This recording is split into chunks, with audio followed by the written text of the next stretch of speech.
Budget పై కేంద్ర మంత్రి భూపతిరాజు శ్రీనివాస్ వర్మ స్పందించారు. కేంద్ర బడ్జెట్ సుస్థిర అభివృద్ధికి దోహదపడుతోందని ఆయన తెలిపారు. అన్ని రంగాల ప్రజలకు ఉపయోగపడేలా సమగ్ర దృష్టితో బడ్జెట్ ప్రవేశపెట్టినట్టు చెప్పారు. సుమారు 12.2 లక్షల కోట్ల వ్యయంతో రూపొందించిన ఈ బడ్జెట్ దేశ అభివృద్ధికి తోడ్పడుతోందని తెలిపారు. దేశంలో మౌలిక వసతుల అభివృద్ధికి ప్రత్యేక ప్రాధాన్యం ఇచ్చినట్లు చెప్పారు.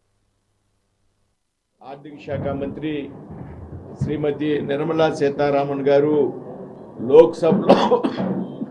లోక్సభలో సమర్పించినటువంటి బడ్జెట్ ఏదైతే ఉందో ఈ బడ్జెట్ దేశం యొక్క దీర్ఘకాలిక ప్రయోజనాలను దృష్టిలో పెట్టుకుని ఏదైతే 2047 భారతదేశాన్ని వికసిత్ భారత దిశగా తీసుకువెళ్లాలనేటువంటి భారత ప్రధానమంత్రి నరేంద్ర మోడీ గారి ఆలోచనలకు అనుగుణంగా ప్రవేశపెట్టబడింది అనేటువంటి విషయాన్ని ఈ సందర్భంగా చెప్తా ఉన్నాం.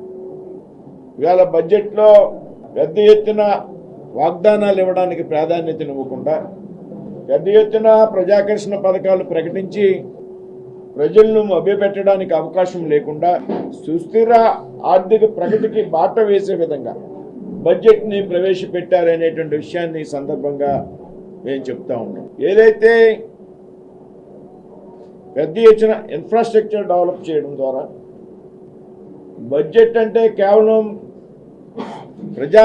ప్రజాకర్షణ పథకాలకే పరిమితం కాకుండా బడ్జెట్లో దేశం యొక్క విస్తృత ప్రయోజనాలను దృష్టిలో పెట్టుకుని బడ్జెట్ ఉండాలనేటువంటి విధానానికి శ్రీకారం చుట్టారు ఆర్థిక శాఖ మంత్రి నిర్మలా సీతారామన్.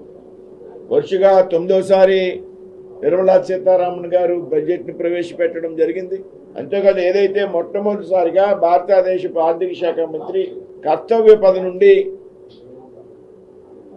ఈ బడ్జెట్ని సమర్పించడం జరిగింది అనేటువంటి విషయాన్ని ఈ సందర్భంగా తెలియజేస్తున్నాం.